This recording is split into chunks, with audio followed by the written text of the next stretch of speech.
Thank you for joining me for the reading.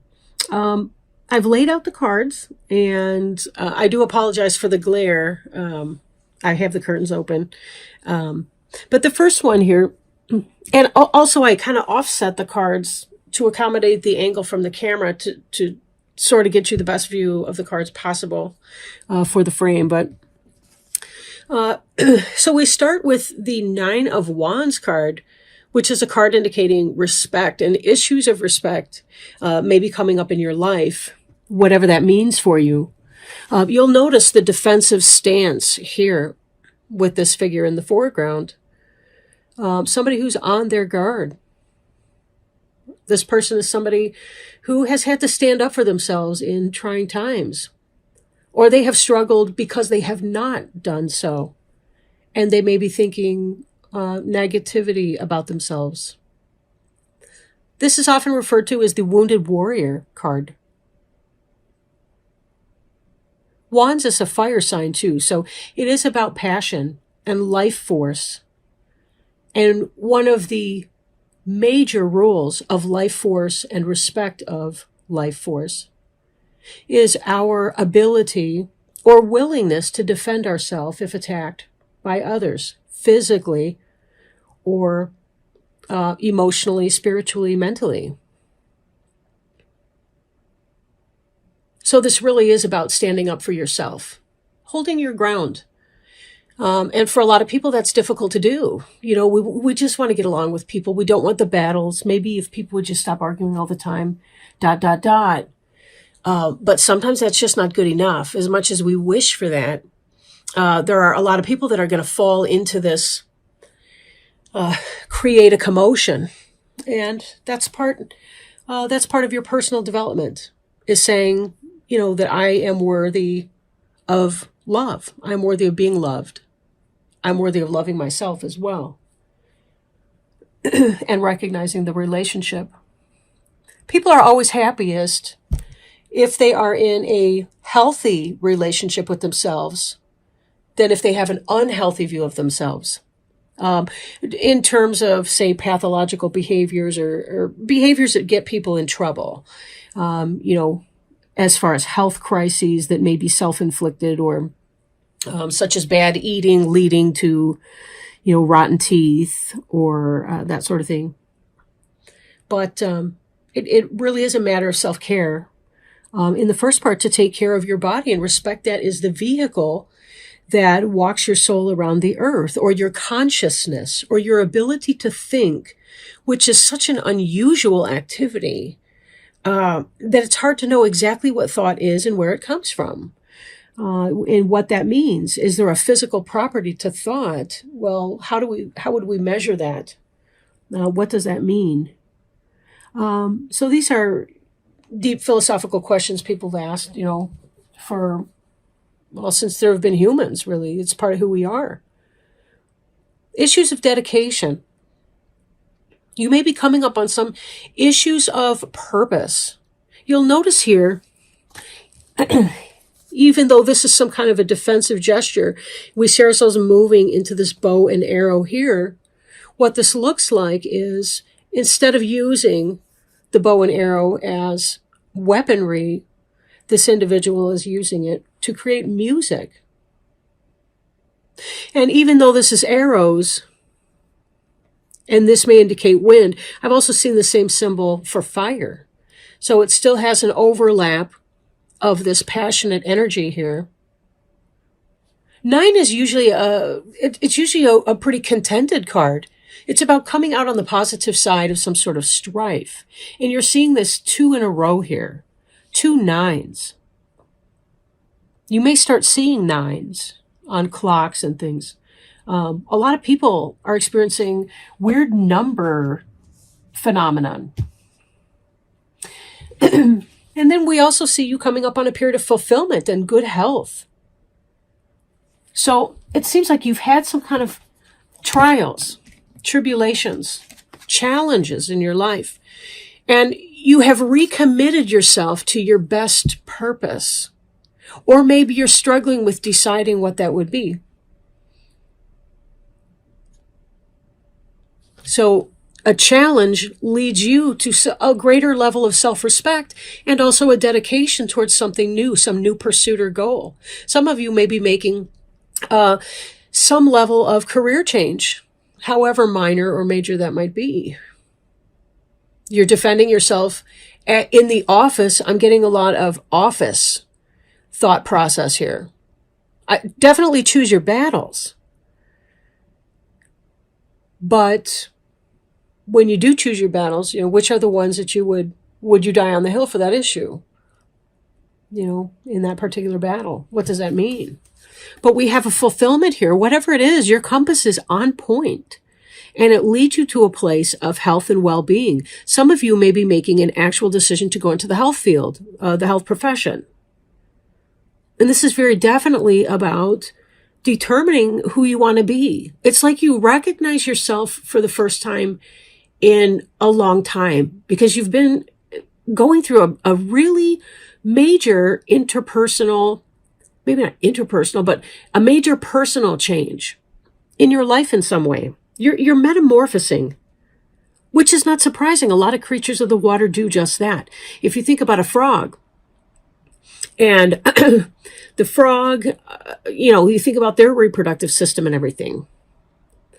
In their lifetime, they breathe through both gills and lungs, right? When they're tadpoles, as to when they become frogs or... So you see fulfillment of some kind of a purpose here.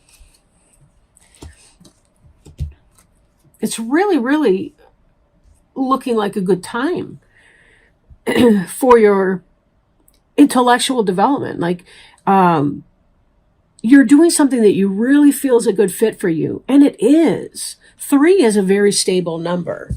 And you're fulfilling some sort of a passion. So it really is about your personal journey and taking the right steps for you in that. The fox energy that we see here, Knight of Wands, is wands being fire again. Fox indicates craft of a sort. For some of you, this could be somebody coming into your life, possibly a player, not necessarily though.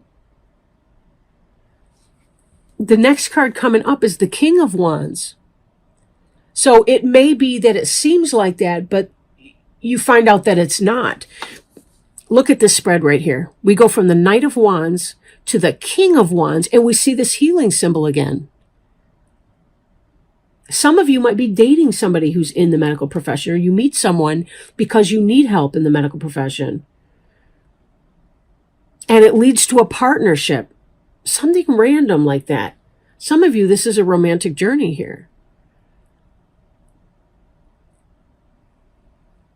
Now, this can be contention or strife or power or dominance. These snakes are wrapped around each other in a dominance display, not cooperation or let's build a ladder type behavior.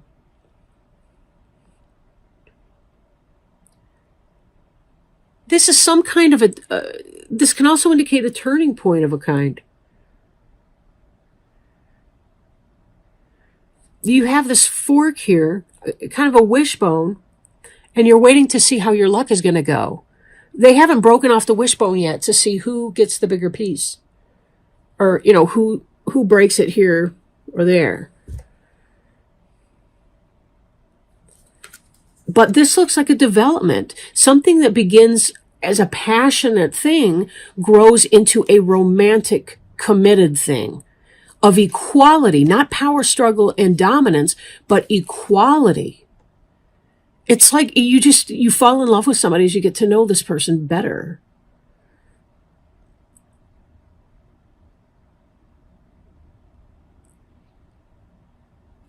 So that's great. Do expect that there may be some respect issues with this Fox Knight of Wands. Example, this person may want it casual and you're saying, no, I'm not going there.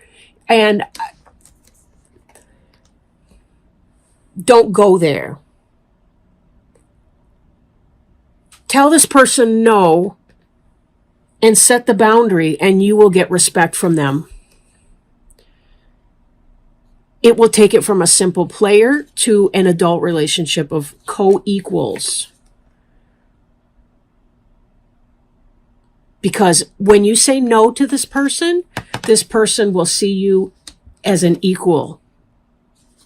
Ah, she's not a fool to be reckoned with.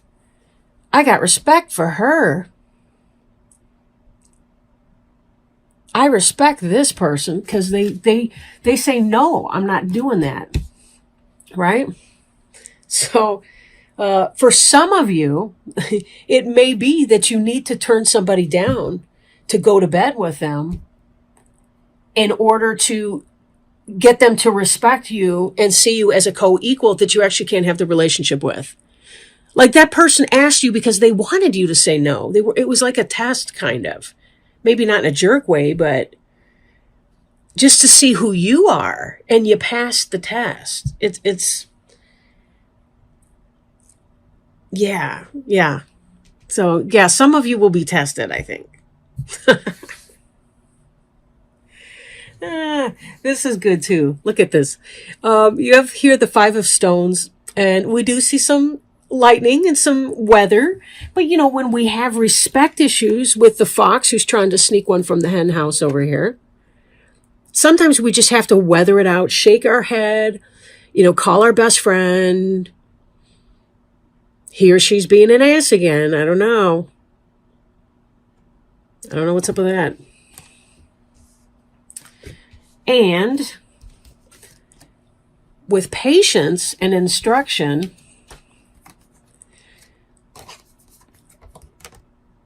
Ten of Arrows, instruction, right?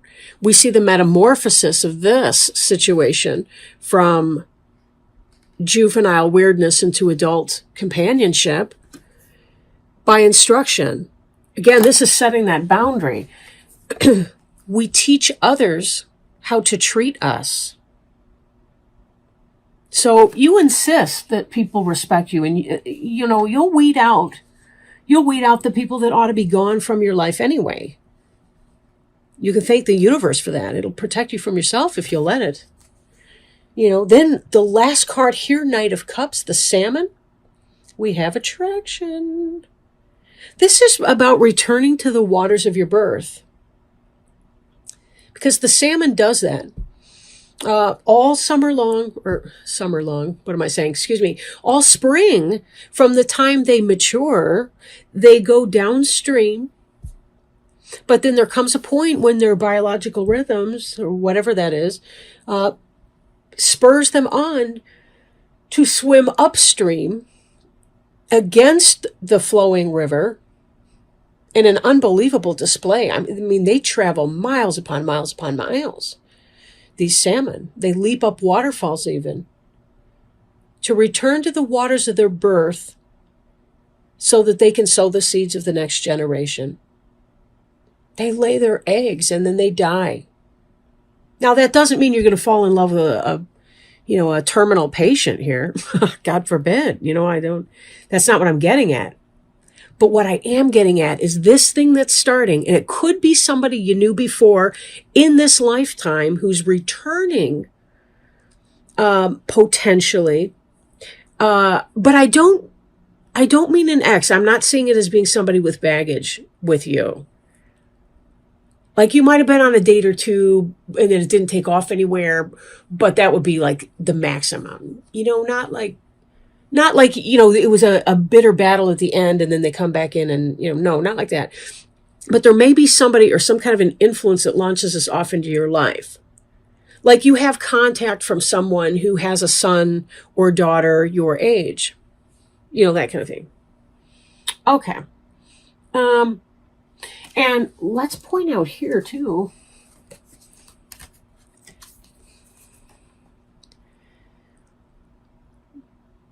Fulfillment, the reindeer pair, and salmon. We're seeing the King of Cups here, and you might think that that's a battle. But the book that accompanies the deck reminds us that with caribou, or members of the caribou family, such as reindeer, for one example, the males and the females both have antlers. So this is a male-female couple depicted in the card, not two males who are about to put their heads down and duke it out. The Knight of Cups denotes true love coming in, a true offer, an offer of true love from somebody with a pure heart, and that's to come. But you're kind of going to have to go through this. The person's awkward and they don't know how to be in a real relationship yet. Kind of. I don't mean that they don't really know how to be when they're in it, but maybe their approach might come off as a little immature and you feel like you have to teach them how to do. But I have to give them a little coaching, little tips.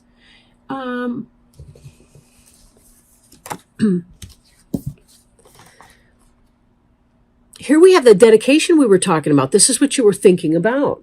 As you're getting to know this person, you're saying no to them. There still is some kind of a strong sexual attraction. And that's the King of Wands energy.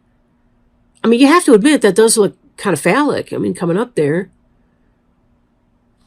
We have this medical symbol right here. There's a word for that. I can't remember what that is right now. But we also have this someone's setting their mind or their intention. It's either him or you. It's kind of like you tell this person no, and that person, they're so attracted to you anyway.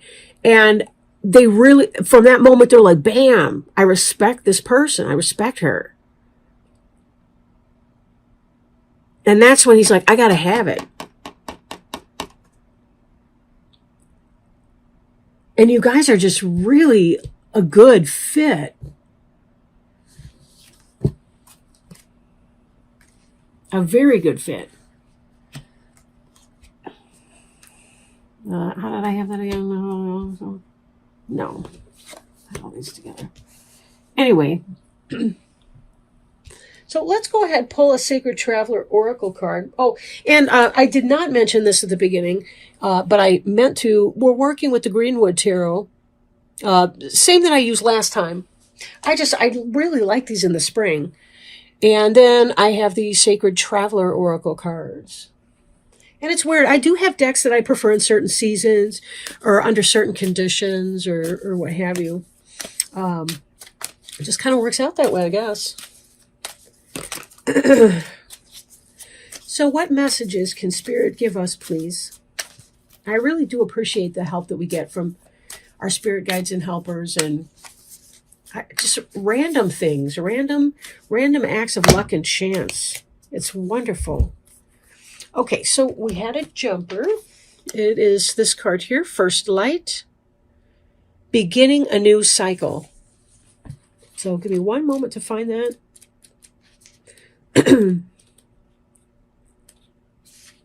First Light.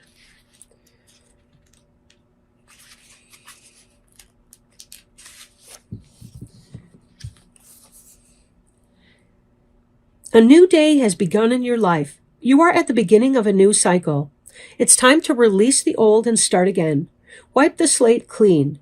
Although it's often difficult to release familiar routines, situations, or relationships that no longer empower you, it's now time to set your sights on the future and let go of the past. The Sacred Traveler wants you to know the Sacred Traveler faces east toward the sunrise and affirms that a new day and a new cycle have begun. New beginnings are often fraught with the unknown, yet the Sacred Traveler has observed on the extended journey that life goes in a cycle. In the cycle of life, the plants die in the autumn so there can be new birth in the spring. The sun rises and the sun sets. It's the universal dance of death and rebirth. There's a time to end and begin. In your life, it's the close of one cycle and the beginning of another. Face fear about the unknown and be willing to begin anew. You will succeed. Yes, take a chance on this new opportunity that's coming your way. Take a chance on it. It's really going to give you a brand new life, a rebirth in this situation, the equality in this situation. Some of you may be moving on from a job, but you had to set a boundary in that. You had to go through that. And you get what you want because you set the boundary of respect, whatever the personal issue is for you. Some of you, this is a romantic situation that I was talking about. Some of you, this is about a workplace boundary with someone, and you begin to start to work together better as a team. Remember, this could also be 2 males or 2 females, or a male and a female.